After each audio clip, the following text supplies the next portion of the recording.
Hello, everyone. Welcome back to another episode of Personal Finance for Us, where we talk about financial issues within the Black and Brown communities. Today's episode is going to be a bit of a career discussion. The wealth gap is frequently punted about in media circles, and for good reason. It definitely exists. However, rather than spending time discussing the issue further, I would actually rather utilize some time to actually talk about career choices that can help bridge that gap a little bit. And what better career than to start with than my own, registered nurse. Nursing can be a wonderful and versatile career.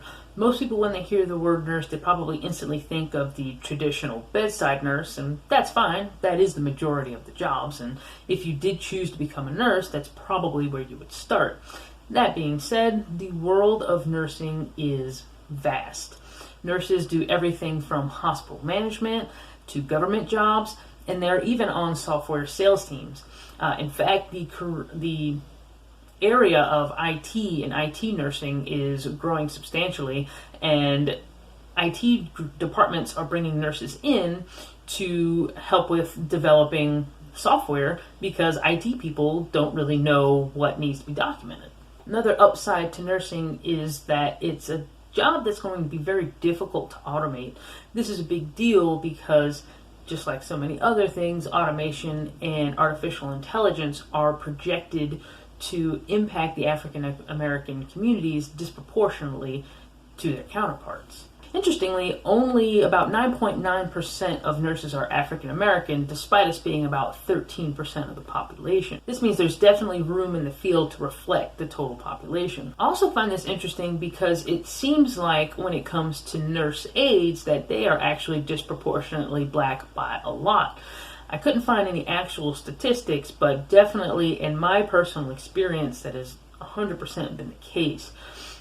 So much so that a lot of times when I walk into patient rooms, they actually automatically assume that I'm the nurse aide. This is a problem from the wealth gap perspective because nurse aides over time will definitely end up making substantially less money than nurses would. In fact, my first job as a nurse aide, I started working in the field while I was in nursing school. I got a job at a local nursing home which paid me a whopping $9 an hour. A couple of months later, I applied for a position at the local emergency department, which is actually where I would go on to start my nursing career later. And I think they started me at $11 an hour, and these were two non-benefited positions. So on that note, how much money do nurses make?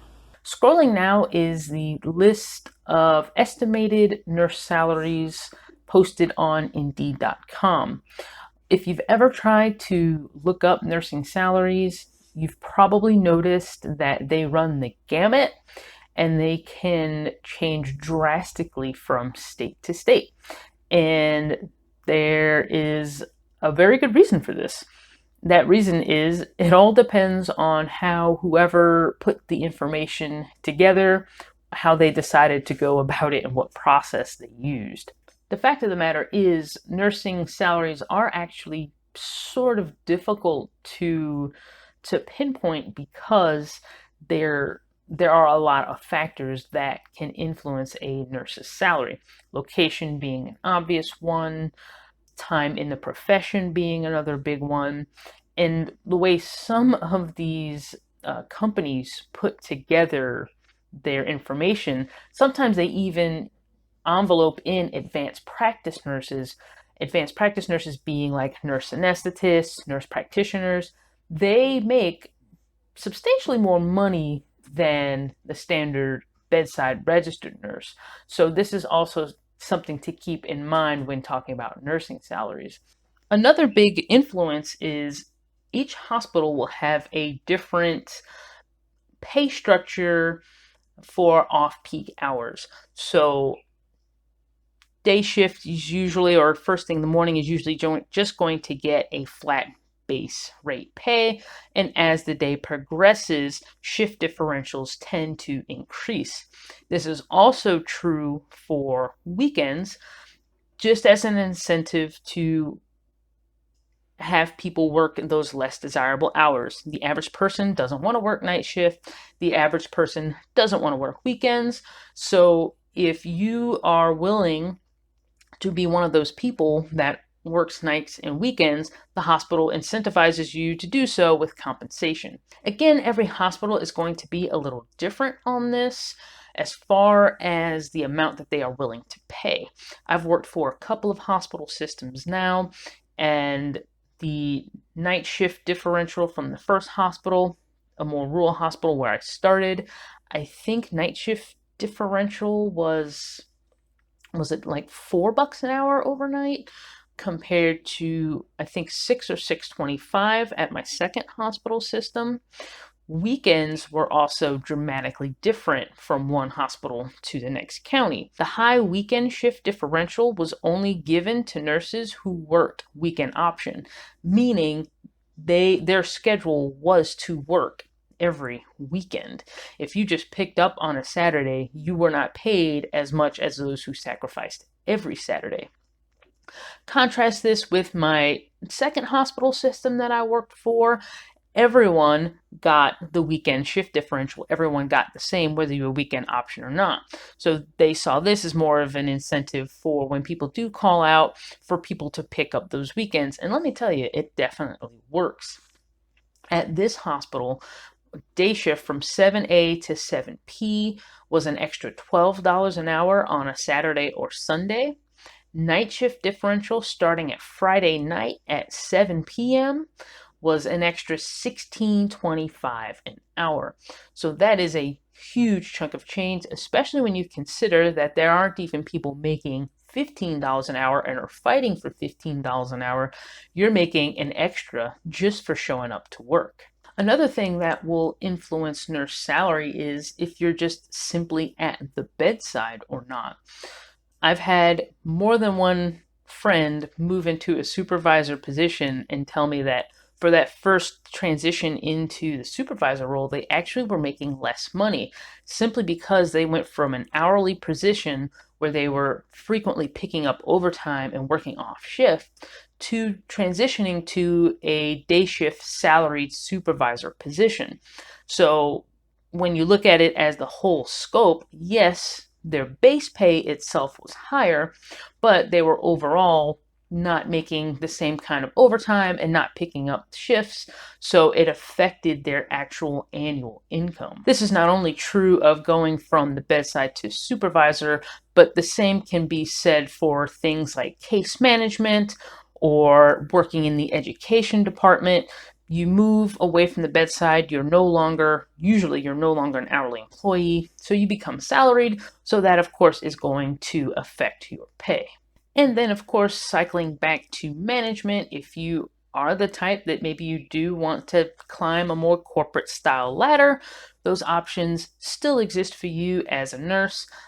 What I think a lot of people on the outside probably don't realize is much of the administration within the hospital is actually run by nurses. Hospitals have directors, they have managers. These are all these people running these departments are nurses. All the way up to the C-suite, up to the board, there is what's known as a chief nursing officer.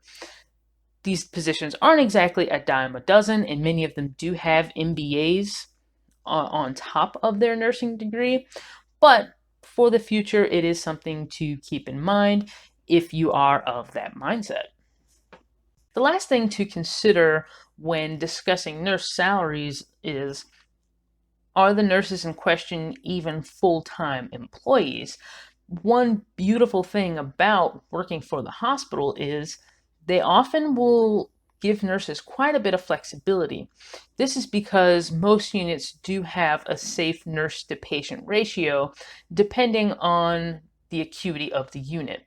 So for example, intensive care tends to be a 2-to-1, sometimes even maybe a 1-to-1 in certain situations. In other units where the patients are more stable, you might see more like a 5-to-1. So because of this, demand has to match the amount of patients in the hospital. So to combat those times where maybe there's issues with full-time staff, a lot of times hospitals will offer many flex positions. Oftentimes these are known as PRN or per diem positions, or even float pool positions. Some hospitals will have both. So with these sorts of positions, typically what happens is you have a lot more flexibility with your schedule, but at the same time, because you're not a full-time employee, you have a higher pay because you're not benefited. This can work really well if you're married and your husband has a stable income and can add you to his benefits. This way you can have health care through his company and you're maximizing your earning potential and still able to keep up with your home obligations if you have to get your kids to home and to school. So there are a lot of unique opportunities within the profession. Okay, so how much did I make my very first year out of nursing school? I graduated back in 2013, so it's been a good little bit now. And I also started in a rural hospital out in eastern North Carolina, which is not exactly known for being a high-income hub. New York City, Los Angeles, it is not. But without further ado, drum roll please, my first salary out of nursing school was, base pay, $20.91 an hour. I'm rich, bitch! So yeah, definitely not rich by any stretch. That being said, it was just a start, and as I've progressed in my career and moved into a more crowded city area where the pay increased, between overtime and shift differentials, very good shift differentials, I have doubled that. My best 2 years, I doubled that in a year. So definitely money can be made.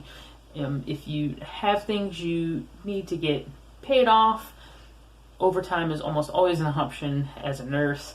I don't recommend chasing it too much, but it is almost always there, especially if you work somewhere like an emergency department.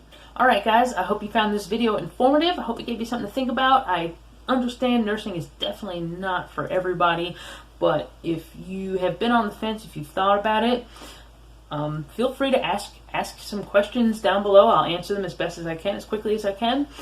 I hope the video helped. This has been Personal Finance for Us. We're out. Peace.